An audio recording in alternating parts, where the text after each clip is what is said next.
हमारे पास है x square plus y square equal to 3 and x square equal to 2y, तो दोनों का इंटरसेक्शन पॉइंट निकाल लेते हैं। X square equal to 2y रख देते हैं, हमारे पास होगा 2y plus y square is equal to 3, तो y square plus 2y minus 3 is equal to 0। इसको फैक्टराइज करो प्रॉपर्ली तो हमारा बन जाएगा वाई स्क्वायर प्लस हमारे पास ये 2y को हम लिख लेंगे 3y minus y minus 3 is equal to 0। Y common ले लो तो y प्लस 3 माइनस 1 कॉमन ले लो y plus 3 is equal to 0, तो y minus 1 into y plus 3 is equal to 0। तो यहाँ से y के दो वैल्यू आ रहे हैं, y इक्वल टू 1 एंड 3 दोनों आ रहे हैं ना। अब हमसे जो बोला गया है y इक्वल टू अगर 1 हुआ तो x का वैल्यू हमारा होगा, x का वैल्यू प्लस माइनस रूट 2 होगा, ठीक ना। अब p पॉइंट हमारा फर्स्ट क्वाड्रेंट के अंदर है, मतलब हमारा जो पॉइंट p है, पॉइंट p हमारा गया रूट 2 कॉमा 1, ठीक ना। ये ध्यान रखना, फर्स्ट क्वाड्रेंट के अंदर बोला गया ना। आगे अब डायग्राम बनाते हैं, मीन्स अभी हमने डायग्राम बनाया नहीं था, अब मैं थोड़ा साफ सुथरा डायग्राम थोड़ा बनाते हैं। तो हमारे पास एक सर्कल, इसका रेडियस मतलब रूट 3 है, तो एक सर्कल में छोटा सा बना देता हूँ और एक पैराबोला है जिसको कट कर रहा है, ये पॉइंट पी है। अब आगे जो बोला गया है, आगे बनाते हैं हम लोग। हमारा बोला गया है let tangent to the circle C1 at point P touches the two circle C2 C3 at R2 R3 respectively. Suppose C2 C3 have equal radii to root 3 and center Q2 Q3 respectively, और Q2 Q3 lies on y axis। Means हमारे पास दो circle है, इस पर हम tangent पहले draw करेंगे। अब ये टेंजेंट जो है ये दो सर्कल को टच कर रहा है, दो सर्कल को टच कर रहा है, और दोनों सर्कल का सेंटर हमारा वाई एक्सिस के पे ही है, सेंटर हमारा वाई एक्सिस पे ही है, और रेडियस भी दोनों का इक्वल है, रेडियस भी दोनों का इक्वल है, मीन्स 2√3 ही है सेंटर हमारा वाई एक्सिस पे। तो मान लो सेंटर हमारा 0 कॉमा अल्फा है, तो पहले हम क्या करते हैं, इसके टेंजेंट का इक्वेशन निकालते हैं। टेंजेंट का इक्वेशन तुम्हें ऑलरेडी जानते हो, t इज इक्वल टू 0 था, पॉइंट पे हमारे पता है रूट 2 कॉमा 1। इक्वेशन हमारा सर्कल का है x square plus y square is equal to 3, तो t इज इक्वल टू 0 लगा तो root 2x plus y is equal to 3 हमारा इक्वेशन ऑफ टेंजेंट है। अब हम 0 कॉमा अल्फा से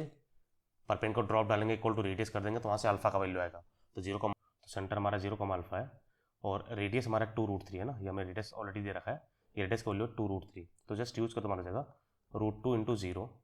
प्लस अल्फा माइनस 3 अपॉन √2 का स्क्वायर प्लस 1 का स्क्वायर बोल तो 3 इज इक्वल टू 2√3। बस इसको सिंप्लीफाई कर लो तो मॉड ऑफ हमारा आ जाएगा mod of alpha minus 3 is equal to 6। तो यहाँ से हमारा जगह अल्फा माइनस 3 जो होगा वो 6 होगा और माइनस 6 होगा, तो अल्फा हमारा आ जाएगा 9 और माइनस 3। तो हमारा अल्फा आ चुका, मतलब दो सर्कल का दोनों सेंटर में मिल गया है, एक हमारा 0,9 एक 0,-3 है,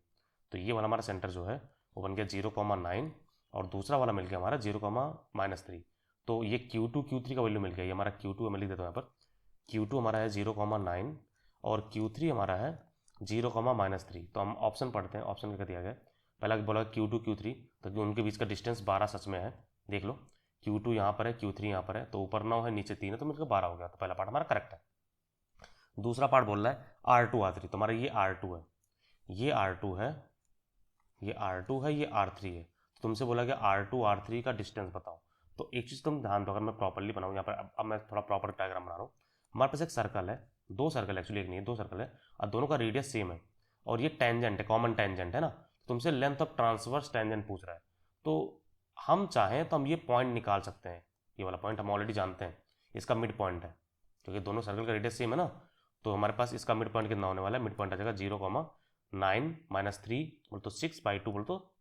6/2 बोल तो 3, तो 0,3 हमारा हो गया मिड पॉइंट, ये वाला पॉइंट 0,3। अब ये तुम्हारा लेंथ ऑफ जो टेंजेंट होता है √S1 होता है, √S1 है ना, ध्यान देना। और इसका सेंटर हमारा जो था, मीन्स तुम चाहो √S1 लगाओ या फिर राइट एंगल ट्रायंगल यूज कर लो यार, हमें फर्क नहीं पड़ता, हम राइट एंगल ट्रायंगल यूज करें, क्यों √S1 लगाए, हमें पता है 2√3 है और ये 0,9 था ना, तो ये डिस्टेंस हमारा हो गया 6, ठीक ना। तो हो गया ये जो डिस्टेंस होगा, मीन्स अगर ये x है तो x स्क्वायर प्लस 2√3 का स्क्वायर इज इक्वल टू हो जाएगा 6 का स्क्वायर, तो हमें x स्क्वायर मिल जाएगा 36 माइनस 4×3=12, तो x का वैल्यू आ जाएगा कितना, x स्क्वायर हमारा आ गया 24, तो x आ गया √24 यानी 6×24, 8×24 भी होता है, तुम ऐसे लिख लो, तो 6×24 तो 2√6, तो ये x 2√6, तो हमारा पूरा जो लेंथ होगा R2 R3 हो जाएगा 4√6, पूरा लेंथ, क्योंकि ये डबल है ना इसका, तो हमारा R2 R3 4√6 है, क्या हमारा 4√6 है, तो बी पार्ट करेक्ट है। नेक्स्ट बोला गया the area of triangle OR2 R3 मतलब ये हमारा ओरिजिन है, OR2 R3 मैं अब डायग्राम बनाता हूँ, मीन्स अब एक्चुअली सब कुछ गंदा ही समझो, ये R2 R3 यहाँ पर है, तो इसका तुमसे एरिया पूछ रहा है, ये ट्रायंगल का एरिया, ये ट्रायंगल का एरिया, तो हाफ बेस हाइड कर लेते हैं, तो R2 R3 का वैल्यू हमने निकाल लिया, R2 R3 तो हमारा 4√6 है, तो हमारा एरिया आ जाएगा, एरिया OR2 R3 का हाफ, बेस हमारा है 4√6 इंटू हाइट। हाइट हमारा क्या है, हाइट देखो इस लाइन के इक्वेशन पे 0,0 से परपेंडिकुलर ड्रॉप डाल दो, ये हमारा हाइट है, तो ये लाइन है 0,0 से परपेंडिकुलर ड्रॉप डालेंगे तो हमारा हो जाएगा mod of 3 रूट अंडर कितना, इसका स्क्वायर बोल तो √3, तो यानी डी हमारा आ गया √3, परपेंडिकुलर ड्रॉप आ गया हमारा √3, बस बेस हाइट हमने कर लिया है √3 मल्टीप्लाई तो हमारा हो जाएगा हाफ इंटू 4 इंटू √18, तो 9 दूना 18 होता है, 2 से 2 गया तो 6√2, तो 6√2 हमारा एरिया है, 6√2 ऑप्शन है क्या, 6√2 हमारा ऑप्शन, तुम्हारा सी पार्ट भी करेक्ट है। लास्ट पार्ट आते हैं area of triangle PQ2Q3, PQ2Q3 means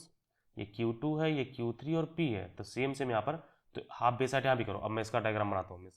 ये तुमसे पूछ रहा है P से तुम्हें ज्वाइन करना है, ये ट्रायंगल का एरिया, ये ट्रायंगल का एरिया तुमसे पूछ रहा है ना, तो हाफ बेस साइड यहाँ पे भी करो, तो ये लेंथ जो हमारा है वो √2 है ना भाई, एक्स कोऑर्डिनेट √2, हाइट कितना है, हाइट 12 है, तो हाफ इंटू 12 इंटू √2 यानी 6√2, ये भी है 6√2 है क्या, ये 4√2, तुम्हारा लास्ट पार्ट गलत है। तो होप करो तुम सब कुछ समझ पा रहे हो, बहुत ही स्मूथ क्वेश्चन था, ऐसा नहीं कि बहुत टफ क्वेश्चन है। ये 2016 का पेपर मेरे को थोड़ा इजी लग रहा है क्योंकि बाकी कंपेरेटिवली। तो if you like the explanation and learn something new, please subscribe my channel project education. Have a good day, thank you for the watching.